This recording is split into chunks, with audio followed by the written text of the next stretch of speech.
Assalamualaikum warahmatullahi wabarakatuh. Innal hamdalillah nahmaduhu wa nasta'inuhu wa nastaghfiruh.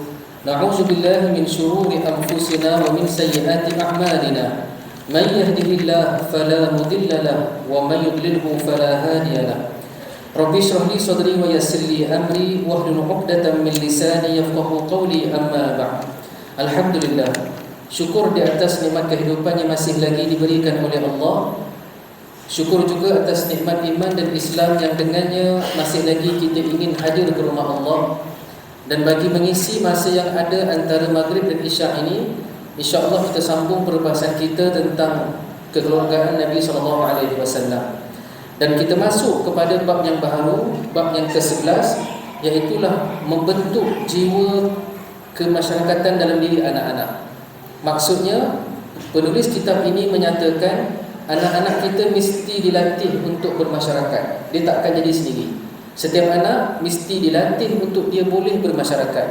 Dia mesti bercampur dengan orang-orang dewasa. Anak-anak mesti kenal pakcik-pakcik dekat tempat dia. Anak-anak mesti kenal siapa jiran-jiran dia. Itu maksud babnya. Dan dimulai dengan hadis Nabi SAW, iaitulah hadis Sahih Bukhari Muslim daripada Anas radhiyallahu anhu, katanya Nabi annahu marra ala sibyanin fasallama alaihim wa qala kan Nabi sallallahu alaihi wasallam yaf'alu. Anas ini bila mana berjalan melepasi sekumpulan kanak-kanak, maka Anas mesti bagi salam kepada kanak-kanak. Anas ni walaupun dia muda daripada Nabi sallallahu alaihi wasallam, tapi dalam hadis ini dia dah besar, dah tua dah. Anas kalau berjalan jumpa kanak-kanak, dia yang bagi salam. Dan Anas akan berkata, kana Nabi SAW yaf'alu, Nabi buat macam ni. Maknanya walaupun Nabi itu seorang yang dewasa dan melalui satu kumpulan kanak-kanak, dia kembali kepada hadis yang biasa kita dengar, orang yang sedikit memberi salam kepada orang yang ramai. Walaupun di sana yang muda itu muda, yang tua itu tua, tapi Nabi tunjuk pada kita, kita juga kena biasakan anak-anak ini bercakap dengan kita. Tuan-tuan sekalian, antara kelebihan orang Islam berbanding orang bukan Islam ialah kita ada lafaz yang universal. Kalau saya pergi Afrika nak tegur orang Afrika selamat pagi, tak tahu bahasa apa nak cakap. Tapi kerana Islam, kita ada Assalamualaikum. Kita pergi Mekah, pergi Madinah, ketika tawaf, ketika balik tawaf, ramai orang seluruh dunia, Azerbaijan, orang-orang Turki, kita tak mampu nak bercakap dengan mereka, tak tahu nak tegur macam mana. Tapi Allah telah syariatkan setiap Muslim yang berjumpa dengan Muslim lain, syariatnya ialah salam. Dan Allah Ta'ala telah spesifik dan telah khususkan lafaznya Assalamualaikum. Itulah kelebihan kita. Jadi Nabi memang akan beri salam kalau Nabi lalu kepada kumpulan kanak-kanak yang kecil. Jadi itu mukadimah bab ini. Dan kata penulis, terdapat beberapa cara ataupun beberapa perkara yang perlu kita buat. Saya baca dulu. Pertama sekali, kita mesti ajak anak-anak kita masuk majlis orang-orang dewasa. Mesti bawa dia. Walaupun bukan selalu, tapi mesti bawa dia.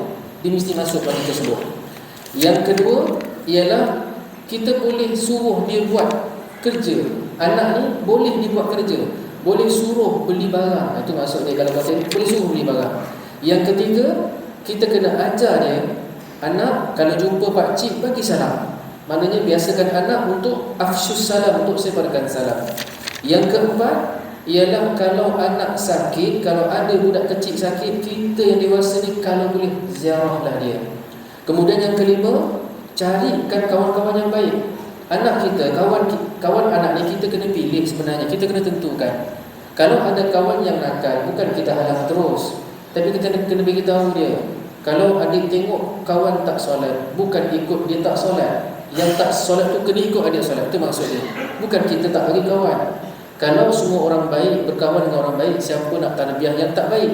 Jadi bukan bermaksud kita tak bagi kawan, tapi kita kena pesan kepada anak kita. Itu maksud yang kelima. Yang keenam, membiasakan anak berniaga. Ini susah sikit. Yang ketujuh, mengajak anak menghadiri majlis-majlis yang disyariatkan, akikah dan sebagainya, ajak dia. Yang ke-8, mengajak anak-anak menginap di rumah saudara-saudara yang soleh, tidur dekat rumah orang yang soleh.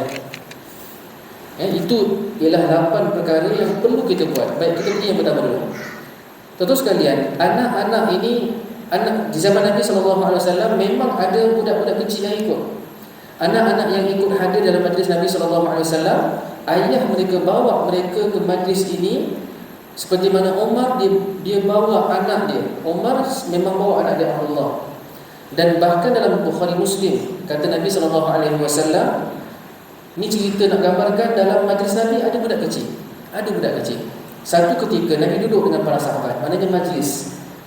Majlis tu maksudnya, kalau majlis tempat duduk, mim baris atas menunjukkan tempat. Mim baris atas menunjukkan tempat. Sujud sajadah tambah ma masjid. Masjid tempat sujud. Contohlah ta'am makan, mat'am tempat makan, kantin. Bila mim baris atas, ia adalah tempat. Jadi majlis ialah tempat yang orang-orang duduk. Macam kita ni lah majlis. Jadi tentu sekalian, Nabi bertanya pada para semua hadirin, bagi tahu aku satu pokok yang kita boleh umpamakan macam manusia. Nabi ni, antara cara Nabi berdakwah ialah Nabi suka gunakan perumpamaan sebab ia menarik perhatian. Bila Nabi cakap terus, okey, tapi kalau Nabi tanya soalan, Nabi minta orang berikan jawapan. Ini cara mengajar. Ini cara mengajar. Nabi tanya pada sahabat, beritahu saya pokok yang boleh kita umpamakan macam seorang Muslim. Iaitulah pokok ini sentiasa memberikan hasil setiap saat dengan izin Tuhan. Kurma kan tak ada musim. Bukan tak ada musim, kurma tu, kalau maksud cakap kurma tu maksudnya pokok yang sentiasa berbuah. Daunnya tak pernah gugur. Jadi sahabat ni, ada seorang sahabat yang kecil, iaitulah Ibnu Umar.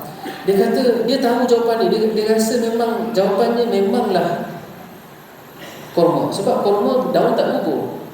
Takkan gugur daun. Kurma akan gugur pelepah. Daun takkan gugur. Bahkan dia macam sawit, dia takkan gugur sendiri. Kita kena potong dia. Sawit dengan kurma ni pokok yang sangat dekat. Dia takkan jatuh, melainkan kita kena potong dia punya pelepah dia. Daun mustahil gugur. Terus Ibnu Umar fikir, kurma kot dalam hati dia. Tapi Ibnu Umar tak nak cakap sebab ayah dia ajar adab. Kalau ada orang yang lebih tua, bagi orang tua jawab. Macam tu. Jadi dia tak cakap. Sebab kata Ibnu Umar, aku tak jawab sebab di sana ada Umar ayahku dan ada Abu Bakar. Dua-dua tu pun tak cakap. Ibnu Umar pun tak cakap, Umar pun tak cakap, Abu Bakar pun tak cakap. Bila semua tak cakap, Nabi jawab soalan Nabi.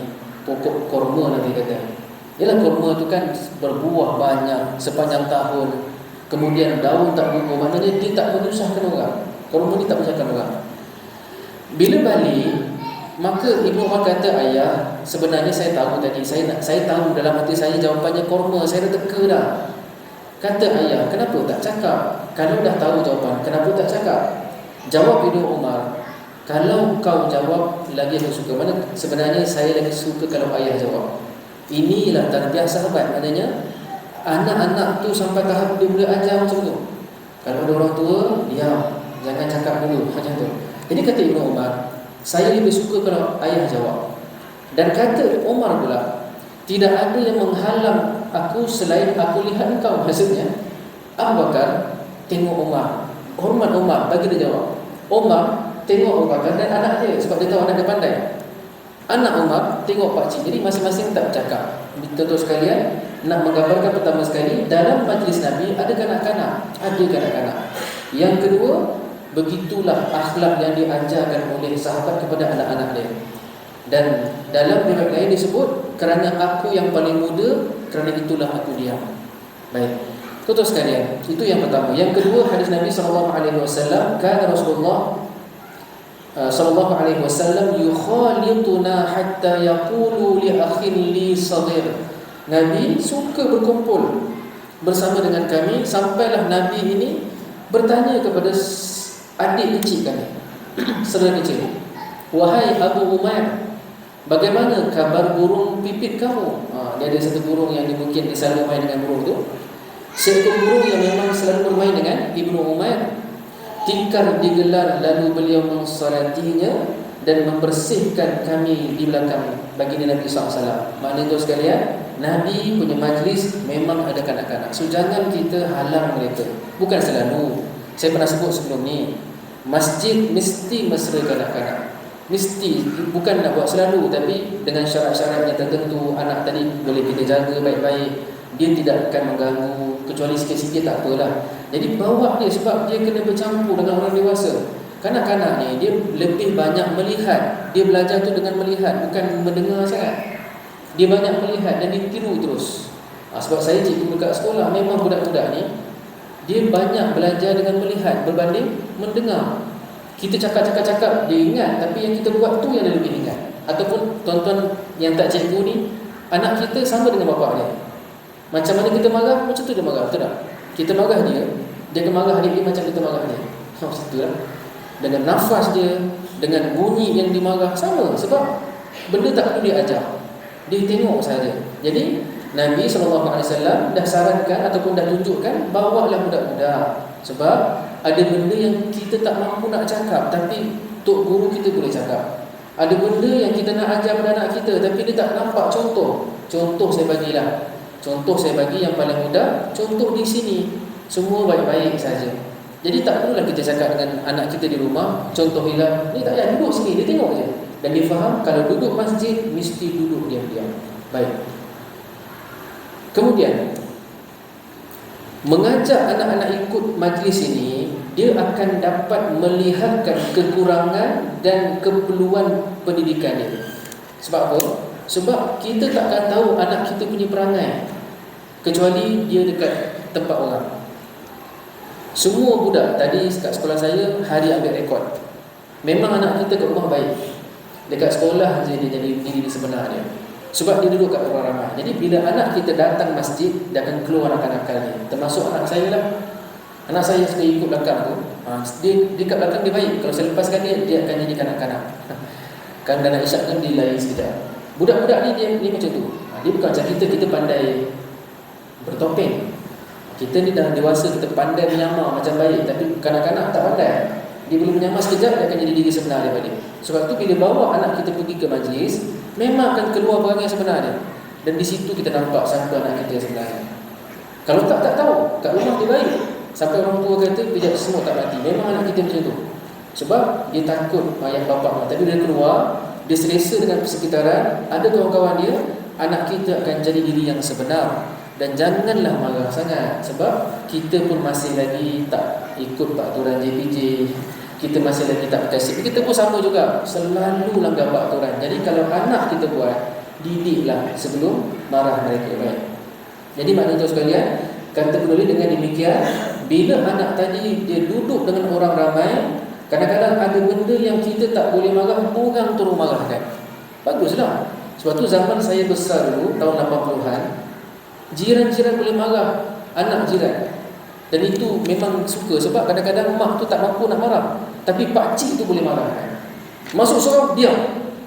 Kita tak mampu nak marah anak kita, tapi bila orang marah, dia akan ingat. Sebab tu sekalian, saya sekali bawa mereka dalam masyarakat. Bahkan diriwayatkan oleh Ibnu Sa'ad, Ibnu Jarir, Ibnu Munzir dalam Tabrani daripada Ibnu Abbas radhiyallahu anhuma, Umar bawa aku dalam majlis veteran Badar. Ini hadis yang terkenal. Umar bawa Ibnu Abbas masuk dalam satu mesyuarat. Kita kena faham, di Madinah yang akan jadi ahli syura ialah veteran Badar. Mereka ni dihormati, diberikan penghormatan oleh Allah, dan masyarakat muliakan mereka menjadi ahli syura, majlis syura Madinah. Dan Abdul Rahman bin Auf bertanya, kenapa bawa budak ni? Ibnu Abbas, dia kan budak-budak. Kenapa bawa anak ini bersama, padahal kita pun ada anak macam ni, kita ada budak macam ni? Kata Umar, dia ini aku kenal betul-betul. Satu hari Umar panggil, mengundang mereka dan panggil aku. Dan dia panggil aku tak lain tak bukan untuk membuktikan siapa aku. Sebab Ibnu Abbas ialah seorang yang didoakan oleh Nabi SAW. Jadi nak kata apa? Majlis tu majlis besar, majlis syura Madinah. Tetapi Umar bawa juga, sampai ditanya oleh orang lain, kenapa bawa? Lalu Umar dapat satu idea, tak apalah, macam ni lah. Umar nak buktikan Ibnu Abbas ni bukan biasa-biasa. Dia panggil, lalu ditanya depan orang ramai tadi, wahai Ibnu Abbas, apa pandangan kamu pasal surah Al-Fatih? idza jaa nasrullahi wal fath wa ra'aitan nasa yadkhuluna fi dinillahi afwaja. Surah An-Nasr. Okey, An-Nasr. Fasabbih bihamdi rabbika wastaghfir innahu kana tawwaba. Tuan-tuan, veteran Badar semua ni. Semuanya sahabat yang pandai-pandai. Semuanya veteran Badar. Tapi mereka semua menjawab soalan Umar. Kata mereka, kalau ikut surah ni, Allah Ta'ala nak kita banyak puji dia. Fasabbih bihamdi rabbika wastaghfir. Semua jawab macam tu. Ada yang jawab macam tu dan ada yang diam.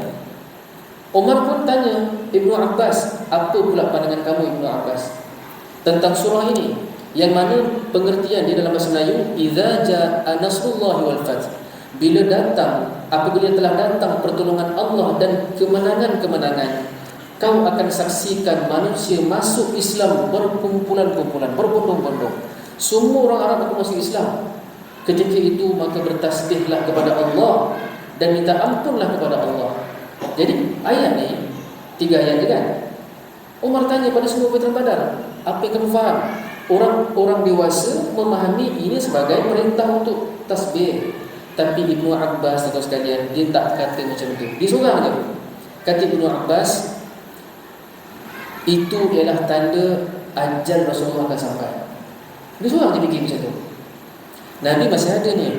Sebab idza jaa ni surah-surah yang, sebab surah-surah Madaniyah yang pendek-pendek ni, Makkiyah pendek, Madaniyah panjang. Quran ada ayat Makkiyah, Madaniyah. Ada yang turun di Mekah, ada yang di Madinah. Ada yang turun sebelum hijrah, ada yang selepas hijrah. Jadi maknanya berubah-ubah. Contoh sekalian, surah An-Nasr ini surah yang sifatnya turun di Madinah kan, sebab dia turun selepas hijrah, tapi dikira Makkiyah tak?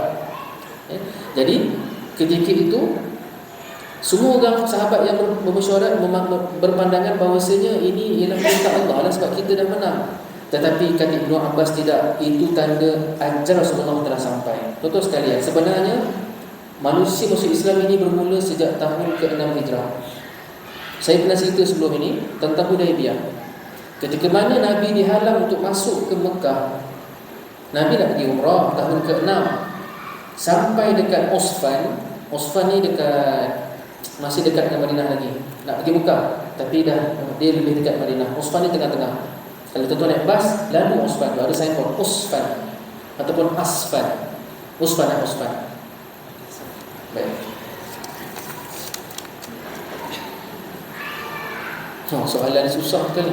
Berapa umur Ibnu Abbas? Minta maaf, saya tak ingat. Saya pernah belajar dan saya terlupa. Minta maaf mungkin boleh tanya yang ingat, ataupun saya boleh beritahu kemudian. Saya minta maaf, saya tak ingat. Saya kalau tak tahu, saya akan tahu. Saya terlupa umurnya berapa. Saya tak tahu tu, saya tak ingat. Saya pernah belajar, saya tak ingat. Minta maaf. Cuma dalam lafaz bahasa Arab, dia ni al-tiflu. Tiflu ni kanak-kanak. Tiflu ni sebelum 11 tahun. Tiflun sebelum 11 tahun. Sebelum 12-11 itu ialah umur tif. Jadi dia datang sebagai tif, sebagai budak sekolah rendah. Semua tak tahu umur berapa. Tapi lingkungan dia antara 6 sampai 11. Itu dia punya range umur dia. Bukan remaja. Kalau tiflun ni ialah 6 sampai 11. Lebih kurang macam itulah. Budak sekolah rendah. Wallah alam, saya tak tahu. Saya tak ingat. Baik. Nabi dihalang masuk ke Madinah, masuk ke Mekah. Usfan ni tempat yang kalau tuan-tuan tak kalau siapa yang tak tidur dalam bas, dia akan lalu tempat ni. Oh, ni Usfan. Baik. Nabi daripada Madinah pergi Mekah. Sampai dekat Usfan, dapat berita orang-orang Mekah dah tutup jalan dah. Bahkan yang paling dahsyat ialah siapa? Khalid Al-Walid. Khalid ni masa tu inilah jenayah tak akhir dia. Khalid ni kafir ketika itu. Dan inilah jenayah dia yang paling akhir sekali, menghalang Nabi masuk Mekah. Lepas tu dia Islam. Subhanallah. Dia bawa 200 tentera berkuda, tunggu dekat pintu masuk utama Mekah. Mekah ni ada 3 jalan masuk, ada 3 side masuk. Jadi Khalid dia tunggu di jalan utama, tunggu kalau Nabi sampai siap dengan tentera berkuda. Maksudnya dia nak bunuh Nabi SAW, ataupun dia nak bersini dengan tentera yang berkuda. Tak logik, sebab Nabi datang untuk umrah. Bila sebut umrah, bermaksud Nabi berihram. Maknanya pakaian Nabi itu tak melambangkan nak berlawan.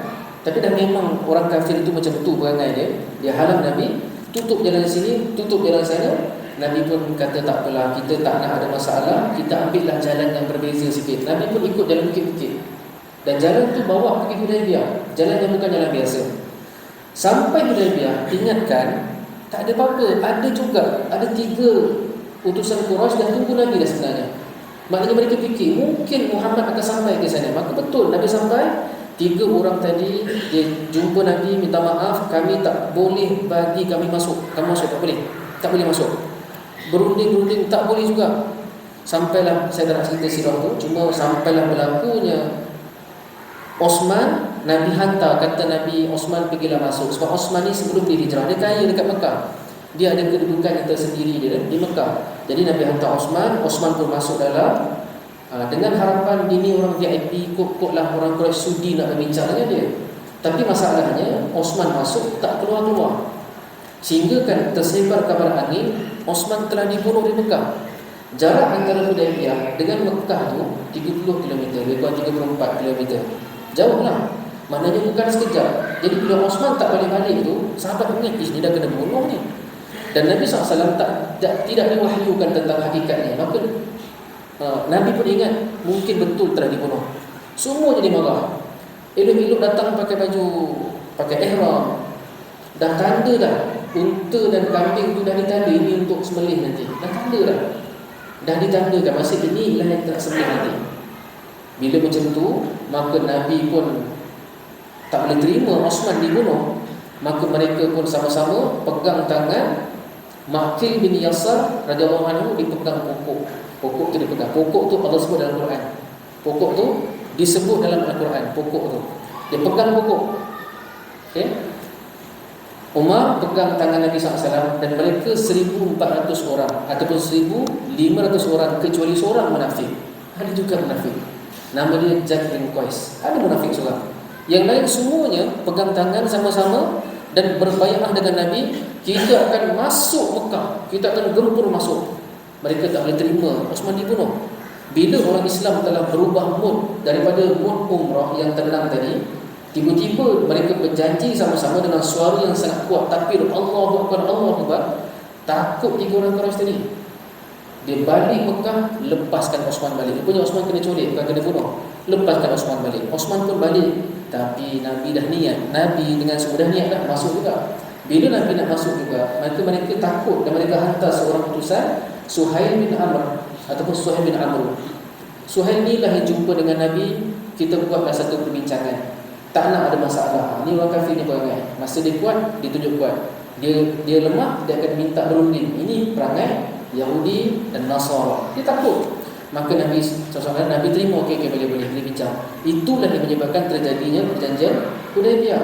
Kerana Quraisy takut melihat bai'ah sahabat tadi yang nak masuk juga dalam Mekah. Contoh bayangkan Nabi punya sahabat tu dah jalan seminggu lebih dengan baju ihram tau. Dengan ihram bukan macam kita ni. Dengan panas masa tu, dengan pakai 2 keping kain, tak boleh potong kuku, tak boleh cukur misai, tak boleh usik dekat badan ni. Busuk-busuk pun tak boleh wangikan. Dah macam tu kena halang pula. Dah kena halang, perjanjian tu pula berat sebelah. Berat betul. 4 isi perjanjian Hudaybiyah. Isi yang pertama, saya susun tu ikut yang paling tak teruk kepada yang teruk. Yang paling teruk dulu. Yang paling teruk, Nabi Muhammad dan semua orang ni tak boleh masuk tahun tu. Tak boleh masuk. Kena balik semula ke Madinah. Datang balik tahun depan. Itu pun 3 hari je. Jalan dah seminggu lebih. Sampai dekat Mekah tahun depan, boleh 3 hari. Lepas tu kena keluar. Kalau tak keluar, kena bunuh. Nabi kata boleh, tak ada masalah. Yang kedua, Nabi kalau ada orang-orang Mekah yang lari ke Madinah, Nabi kena hantar balik ke Mekah dalam keadaan selamat, one piece. Tapi kalau ada orang Madinah, orang Nabi yang lari ke Mekah, tak ada jaminan. Nabi kata boleh, tak apa, boleh. Nabi okey je. Yang ketiga, mana-mana pihak, sama ada Mekah, Madinah, boleh beralai dengan siapa-siapa. Maknanya kalau kaum ni nak duduk bawah Nabi boleh, nak duduk Quraisy boleh. Masing-masing boleh ambil tim masing-masing, bebas. Nabi senyum dah ni. Ni bagus ni. Yang akhir sekali, yang Nabi betul-betul fokus ialah takkan ada peperangan selama 10 tahun. Gencatan senjata. Maknanya takkan ada lagi orang Mekah yang akan serang Madinah. Apatah lagi orang Madinah memang takkan serang Mekah lah, tapi takkan ada pertempuran antara Quraisy dan mukmin. Tuan-tuan tahu tak, nak tulis perjanjian tu, Umar ni nak bunuh Suhail tu sebab biadabnya Suhail. Dia tuan tanah. Memang Mekah tu dia punya lah, dia wakil Quraisy. Semasa nak tulis perjanjian tu, Nabi minta Ali tuliskan. Ali tolong tulis perjanjian ni. Ali pun dah pegang pen nak tulis perjanjian Hudaybiyah. Nama dia perjanjian tu, tempat tu Shumaisi, tapi sebab ada telaga Hudaybiyah, maka kita panggil perjanjian Hudaybiyah. Ketika nak tulis tu, Suhail menunjukkan sikap biadabnya. Sebab Ali tulis Bismillahirrahmanirrahim. Bismillah boleh, Ar-Rahman tak boleh, Rahim tak boleh. Suhail dia tak boleh. Ali ni marah. Wahai Rasulullah, nak padam ke? Nabi kata padam je. Tak padam je. Tinggal Bismillah je. Sebab orang kafir menerima nama Allah, tapi mereka tak terima yang nama-nama lain tu. Ar-Rahman tak boleh, Rahim tak boleh. Tak boleh. Padam. Okey, padam. Ali tulis ayat kedua. Di hadapan perjanjian ini ditulis di hadapan Muhammad Rasulullah. Suhail tengok perkataan tu, salah ni. Mesti tulis di hadapan Muhammad.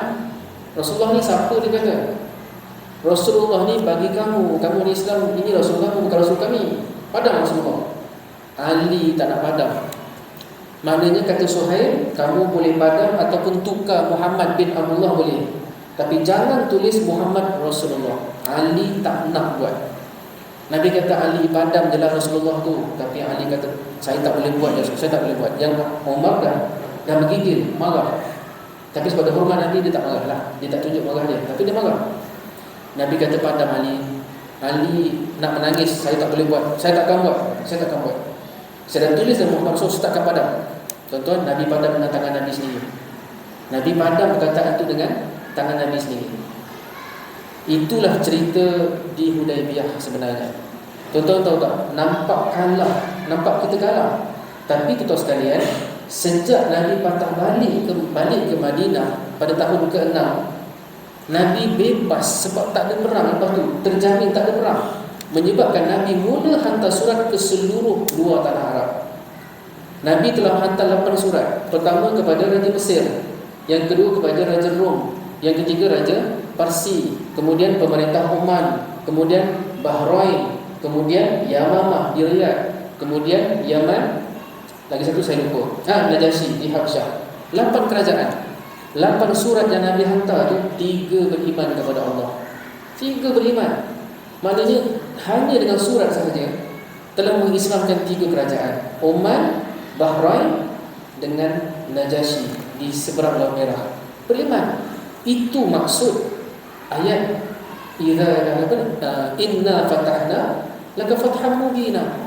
Allah Ta'ala memang nampak macam kita kalah dalam Hudaybiyah tadi, tapi disebabkan tak ada gangguan, takkan ada pertempuran daripada orang-orang Mekah, dan sesiapa saja boleh duduk bawah Nabi. Nabi guna betul-betul benda itu. Nabi hantar surat, ternyata Habsyah duduk bawah Madinah, Yaman dekat bawah tu duduk bawah Madinah, kemudian Oman dan Bahrain dua-dua beriman kepada Allah. Tuan-tuan, kerajaan, 3 kerajaan beriman kepada Allah.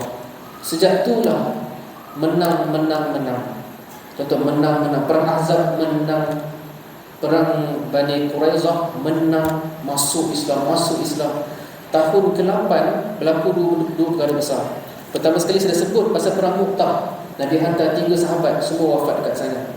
3,000 orang mengalahkan 200,000 tentera Rom. Orang-orang Rom yang selama ni, bukan orang Syam. Syam ni ialah atas Arab Saudi. Arab Saudi itu atas dia ialah Syria. Jordan, baru Syria. Palestin, Jordan, Syria, Lebanon. Ni semua ni Syam. Dan semua ni duduk bawah Byzantine, Rom Timur. Maknanya diorang tu Arab, tapi duduk berkiblatkan Byzantine, Rom Timur. Tapi disebabkan tentera Nabi yang 3,000 tadi telah mengalahkan 200,000 tentera Rom, semua Arab tu kebanyakannya beralih kepada Madinah. Jadi kerajaan kafir satu-satu jatuh. Islam itu tersebar dengan surat dia. Dengan surat saja. Itu maksud itu maksudnya bermula Nabi balik Hudaybiyah tu, berpuluh-puluh masuk Islam. Rom tak puas hati, mereka kalah perang Mu'tah. Mereka nak repeat tahun ke-9. Perang Tabuk, kalah lagi. Perang Tabuk tak ada pertempuran pun. Nabi dah bawa, Nabi pergi sekali dengan 30,000 tentera, pergi sampai Tabuk. Tabuk ni ialah utara Saudi. Lepas tu dah masuk Jordan dah.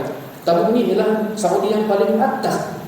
Yang paling atas sekali, yang sejuk dan bersalji sampai sekarang ni. Tuan-tuan sekalian, dah sampai kat sana, tentera Rom patah balik, tak jadi perang, takut dengan tentera Islam. Bila Rom yang kalah pun orang beralih daripada Byzantine, kali kedua berlaku lagi, bukan kalah bertempur, kalah tanpa pertempuran. Lagilah ramai orang-orang Syam beriman kepada Allah. Jatuh tuan sekalian. Dan tahun ke-8 saya dah cerita tadi, Fathu Mekah. Nabi dah establish Madinah ni kan utara, Mekah tu selatan. Maknanya kalau peta Arab Saudi tu separuh atas tu semua Islam dah sebenarnya. Dah Islam dah. Termasuk tepi-tepi laut, Bahrain, Qatar, semua tu dah Islam. So Mekah ni kat bawah. Dia tak besar macam kerajaan Nabi kat atas. Kerajaan Mekah kecil sebenarnya berbanding kerajaan Nabi yang besar. So bila Nabi kata, aku nak datang ke Mekah, nak bebaskan Mekah, siapa nak lawan Nabi? Nabi kuat. Nabi kuat tu sekalian. 10,000 tentera Nabi pergi turun ke selatan, pergi ke Mekah kerana seorang lelaki Bani Khuza'ah telah bunuh sekumpulan lelaki Bani Khuza'ah telah bunuh beberapa orang di perkampungan Bani Bakar. Nabi marah. Kata perjanjian damai tak, kenapa silap? Nabi bawa 10,000 pergi Mekah. Takut orang Mekah, mereka serahkan Mekah Nabi SAW. Itu maksudnya. Jadi tu sekalian, ayat ni idza ja ni pasal tu sebenarnya. Semua orang Arab yang selama ini berkiblatkan Rom dan Quraisy, tetapi sebab Nabi menang, akhirnya mereka masuk Islam. Dan sebab tu Umar kata, apa yang kamu faham semua? Semua sahabat kata, ialah Allah sebut tasbih. Tapi Ibnu Abbas tak macam tu. Sebab Ibnu Abbas ini Nabi terdoakan dia, Allahumma faqihhu fid din wa'allimhu ta'wil. Yang pegang kepala dia, Allahumma faqihhu fid din. Ya Allah, Engkau berikanlah anak ini faqih dalam agama. Kena minta kepada Allah. Kita ada anak, saya ada anak. Ya Allah, jadikan anak saya faqih agama. Faqih ni faham betul-betul. Wa'allimhu ta'wil, dan dia boleh faham ta'wil. Ta'wil ni tafsir lah. Nabi doakan dan Allah Ta'ala mustajabkan.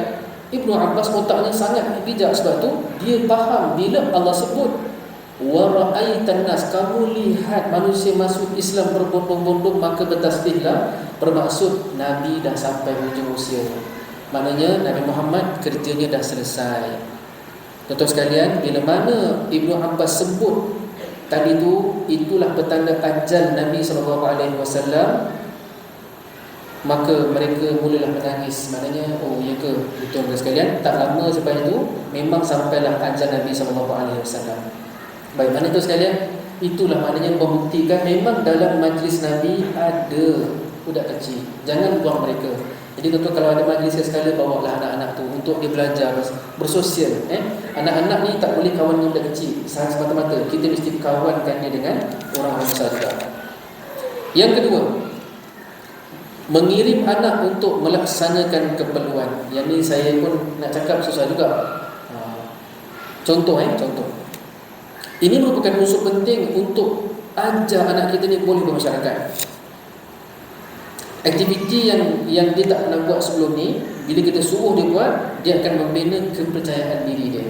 Sebab tu tuan-tuan tengok sekolah-sekolah swasta macam Idrisi International School ataupun sekolah orang putih lah, dia ada kurikulum beli barang. Dia akan bawa budak naik bas, pergi Tesco, pergi Carrefour ke, pergi mana-mana, bagi RM10 beli barang.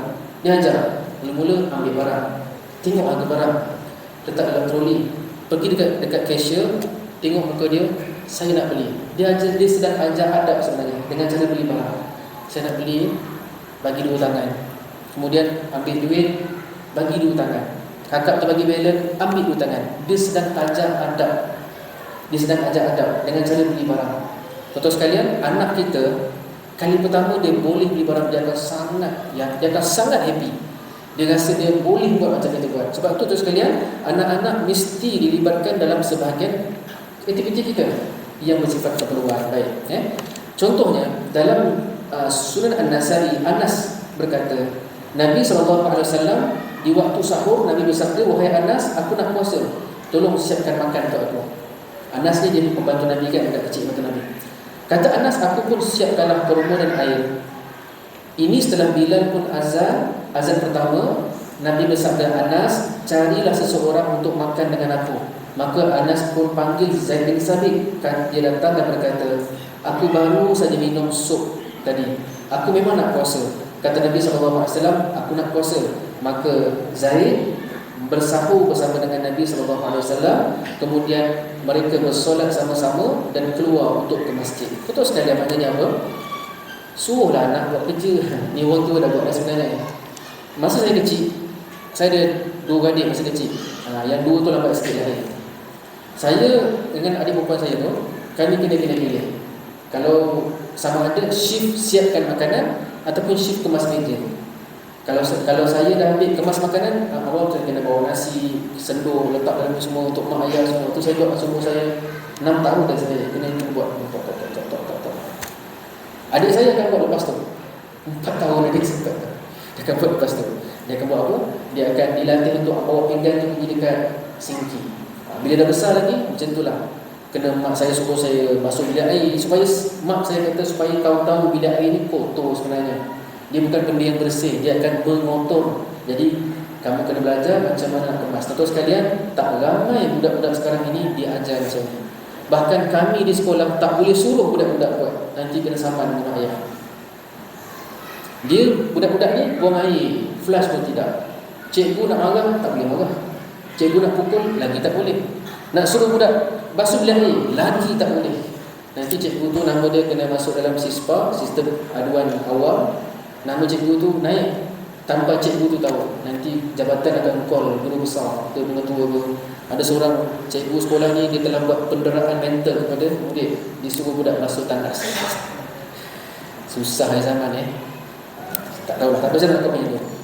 Tapi Nabi SAW, Nabi tunjuk kepada kita, anak-anak mesti terlibat. Dia ada tahu bukan senang anaknya. Bukan senang nak makan. Makanan bukan benda yang ada depan kita macam syurga. Ni dunia. Syurga memang betul. Baby dia layak syurga. Duduk, orang suapkan. Kalau kamu dah besar, dah umur tiflun ni, 6-7 tahun ni, ajar. Anak saya pun saya ajar. Makan, bawa ambil tu letak sini. Bukan kita tak nak bangun. Kita nak beritahu dia, makanan tak sampai sendiri. Makanan tu perlu dibawa. Ayah dah tolong cari duit, dah tolong cari rezeki untuk beli makanan tu, dah mak tolong masakkan, awak tolong bawa aja. Makan sama-sama. Ada kemanisan. Baik. Akhir sekali untuk malam ni, yang ketiga. Tuan-tuan sekalian, kita kena biasakan anak kita ucapkan salam. Disebut di sini, Assalamualaikum adalah ucapan salam muslimin. Seperti yang saya sebut tadi, bertuah kita menjadi seorang Muslim kerana kita ada satu ucapan yang sama untuk satu dunia. Siapa pun kita jumpa, lafaz ni ialah Assalamualaikum. Malu macam mana pun, Allah telah wajibkan jawab. Bermaksud tuan-tuan, kalau rasa tak tahu nak mula macam mana percakapan, kita ada kunci Assalamualaikum, dia pastikan jawab kerana kewajipan. Jadi dalam Bukhari Muslim, kata Anas yang saya sebut tadi, Anas kalau lalu dekat kanak-kanak, Anas beri salam kerana Nabi SAW beri salam. Dan hadis yang lain, kan Rasulullah SAW yazurul ansar fayusallimu ala sibyanihim wa yamsahu ru'usahum wa yad'u lahum. Yang ni kalau kita pergi umrah, kita akan nampak memang orang Arab macam ni. Mereka suka beri salam pada budak-budak, mereka usap kepala, cium kepala kanak-kanak. Kalau kita perasan, orang Arab suka macam tu. Suka. Kalau kita bawa budak-budak kecil yang 6-7 tahun, dia akan tengok anak kita comel, dia akan pegang anak kita, dia cium atas kepala ni, dia doa, dia akan doa pada anak kita, semoga Allah Ta'ala mensolehkan kamu. Itu orang Arab sekalian. Itu budaya orang Arab. Jadi anak-anak ni kita kena biasakan dia beri salam. Kita kena biasakan memberi salam. Seperti mana hadis dalam Tirmizi, kata Anas, qala Rasulullah SAW, ya bunayya, wahai anak-anakku. Ni merujuk pada Anas. Wahai anakku, idza dakhalta ala ahlika fasallim. Bila kau masuk jumpa ayah, mak ataupun ahli keluarga, maka ucapkanlah salam. Yakun barakatan alaika, ia akan menjadi berkat ke atas kamu, wa ala ahli baitika. Berapa ramai anak-anak kecil yang masuk rumah sendiri tak bagi salam. Saya dulu kena lempang yang saya berpusing. Saya ingat Ayah saya biar dulu. Saya tak tahu benda tu salah. Masuk dah, kita keluar sekejap je, keluar pergi kedai, balik-balik tu masuk rumah. Agak dah lama ayah saya lompak saya. Terima kasihlah, sejak tu saya memang masuk rumah, walaupun keluar sekejap, masuk pergi salam balik. Mana terusnya kena latih, bukan lempang tu, tapi kena latih anak bila dah keluar rumah, mungkin pergi kedai sekejap, masuk tu mesti pergi salam. Mana pergi salam bukan hanya kepada orang tak kenal, tapi bila masuk rumah yang dalam tu ada ahli keluarga, itulah perintah Nabi SAW. Ajarlah anak-anak kita beri salam. Di sekolah jangan risau, memang cikgu telah wajibkan semua anak murid bagi salam, lalu je bagi salam. Sekolah saya tu macam Jepun sikit, budak-budak kena bagi salam, pakai masuk tunduk macam tu. Assalamualaikum cikgu, assalamualaikum cikgu. Budak saya lah.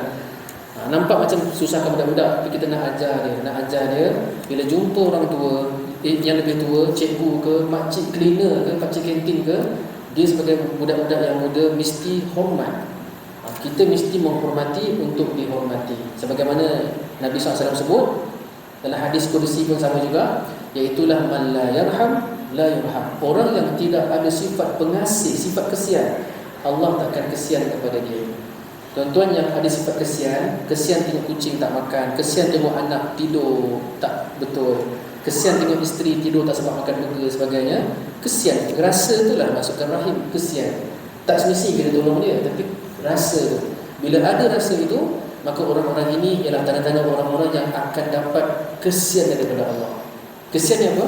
Kesian ialah rahmah. Rahmah ni apa? Walaupun seorang hamba itu dia datang kepada Allah dengan sekian-sekian banyak dosa yang asalnya perlu dibasuh dengan api neraka dosa tadi, tapi kerana Allah kesian, Allah boleh lepaskan dia. Kita tak boleh lari dari dosa, tapi kita boleh berusaha untuk dapat kesiannya Allah kepada kita. Jadi tuan sekalian, cukup sekadar itu, semoga bermanfaat. Saya dah sebut tadi, saya kena cuba untuk dapatkan rakaat terakhir di sesi 7 sempat kot dalam kuliah ni. Jadi saya dapat solat sama-sama malam ni, saya solat di sana. Terima kasih, jumpa lagi, kita akan sambung isi yang ketiga, keempat dan seterusnya, bagaimana kita nak memasyarakatkan anak-anak kita. Jadi tolong pastikan anak-anak kita bermasyarakat. Wallahu a'lam. Assalamualaikum warahmatullahi wabarakatuh.